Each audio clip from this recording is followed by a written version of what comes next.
So we got some crazy shit today, okay? Apparently, the whole damn chapter leaked today compared to the normal leaks that we get. We still have the paragraphs, but the entire chapter was leaked. So we have a lot of pages to go through and a lot of stuff to talk about and a few big twists to keep looking forward to here. So let's go ahead and kick it up. Once again, you can join the Discord to get these spoilers, and I'm going to get it into these paragraphs. Paragraphs are long. This might be a longer video, but that's because we have the full chapter to go through, and a lot of things are coming together. A lot of things coming together here, so let's go ahead and jump in, everybody. So, the title of this chapter is called Endeavor. So, for all you Endeavor fans, this might be the end. The chapter begins with Vernon reporting on her communicator that Dobby has been detained. Upon receiving this news, all the heroes in Camino celebrate and praise Shoto for being able to defeat the Blue Flames. They understand that they need to be up to the task and defeat the Nomu that's still standing, so they all continue attacking. These heroes comment that they are currently into one of the luckiest blocks because they were not sent to the same place as Kunita, Ghastly, or other dangerous escapees from Tartarus. All Might is watching the battle in the broadcast room, almost in tears. He says that even with Deku being sent to the wrong place, the tide is in their favor, and announces to all the battlefields that Shoto Todoroki has defeated Dobby. So this is great. Dobby has been detained. He's been the first to go down. I don't think this is the end of Dobby.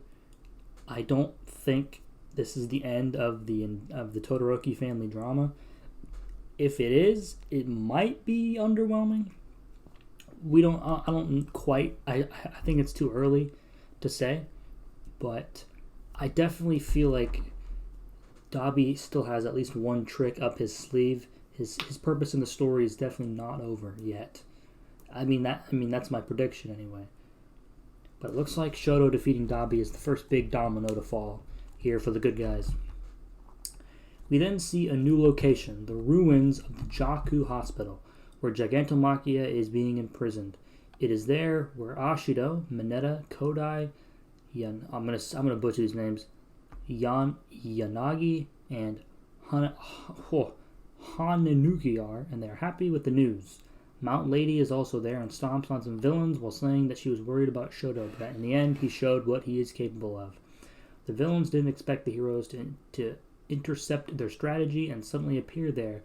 It's at this moment that we see the Liberation front member who killed Midnight. He says that although the plan has been foiled, the heroes are just wasting human resources for nothing.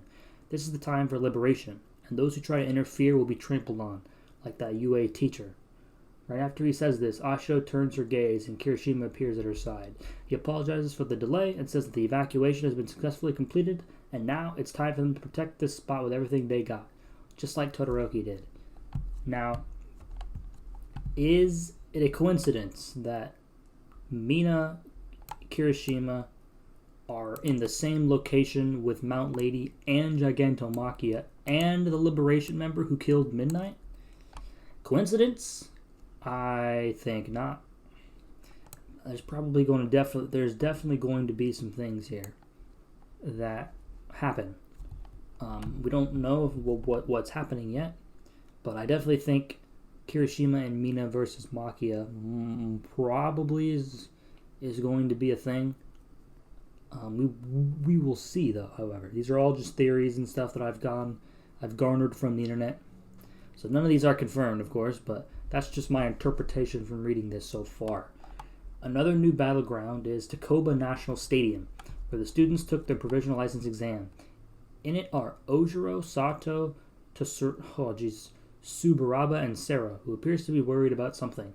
So we got a lot of side characters here. We got the guy with the tape, and the tail guy at least. We see a few panels showing the flying UA as well, with Bakugo smiling and saying that it was obvious that Shoto would win. The focus shifts to the parking lot where it all started, with Fat Gum and Aoyama surrounded by flowers. They are facing Kunieta, the fugitive from Tartarus mentioned at the beginning of the chapter who analyzes their strategy. He says that they separated the villains based on compatibility with Ichiro's quirks, and the ones that don't fit in any blocks were left at the parking lot. He doesn't know if this is trust, optimism, or them being naive. Now that Dictator has failed, he is the newest hired gun sent by All for One. He calls Aoyama Aesop's bat. Aesop's bat. I don't know what that means, but he says that all the villains left there will try to kill him. Aoyama responds with a simple merci.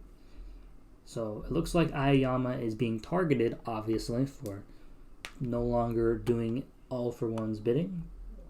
And we have him fighting with Fat Gum, which is cool. We have a bunch of people here in the stadium with their protecting villains. Basically, a lot of the probably the low-level villains were sent here to basically be rounded up as the extras. The location changes again, this time to the front of the Central Hospital. President Mike shouts that Shoto has defeated Dabi while Shoji is trying to dodge a giant Spinner's attacks. He doesn't believe in Dabi's defeat and thinks it's just a strategy of the heroes to boost the morale of their troops. A flashback is shown in which Dabi turns his back on All for One and says that he doesn't need new quirks, while Spinner is slowly touched by the hand of the Demon Lord. He says that Dabi is strong and has a purpose in life, very different from himself. Spinner is commanding all the mutant soldiers from the Liberation Front and says that their and Shigaraki's sake, they will destroy the status quo completely. Meanwhile, Shoji thinks to himself that he is proud to be of the same class as Todoroki. So this is the big twist here.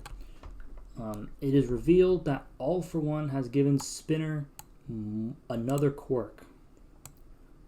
What's interesting, though, is before the fight, Dabi says he doesn't need a new quirk.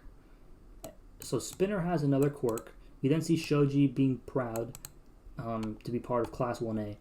So this brings up the possibility of what villains have more than, had more quirks now. We don't know yet. This is one of the theories that I've seen where Dabi potentially was given like a regeneration quirk or something to potentially heal himself from his ailment.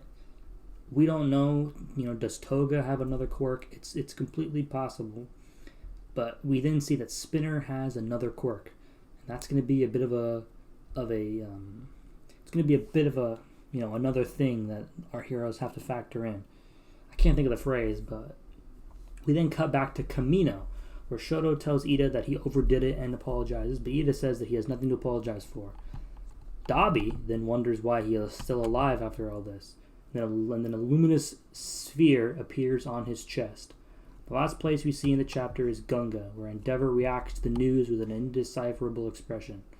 All for One wonders if it is relief or sadness. Hawks warns Endeavor not to listen to him. All for One continues, saying that ignoring Toya and pushing the responsibility to Shoto was his choice, and that at the moment he is trying to convince himself that it was the right thing to do, that heroes have many things to protect. He concludes by saying that's why you're going to lose, number one, while his fingers turn into different things. One releases a black goo, another begins to grow a face, another expels moon-shaped rings, another releases fire, the last one becomes covered with thorns. End of the chapter. So, basically, these pictures aren't really going to confirm anything. One thing I do want to confirm, though, is that if I can find the fucking picture. Here we go. Spinner is now giant. That's one of the quirks he got. He can become giant. He is very big. Very big. And a huge thing here is that Shoto and Dabi are alive. They are alive. They did not die. I saw some people saying that they could potentially be dead, or Shoto would kill Dabi. They're not. They are alive. And we didn't see Endeavor. Endeavor's expression and reaction to Dabi being defeated. You can't, like the paragraph said, you can't decipher it. So we don't know what his reaction is, but we then see All for One basically doing what he does best, and digging under the skin of his opponents.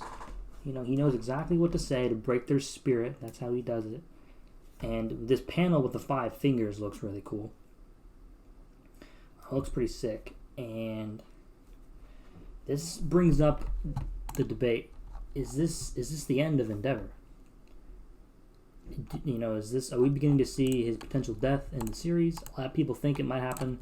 We don't know for sure, but A lot of, we kind of got a full battlefield perspective in this chapter, and it gave us a lot of information on what's basically going on.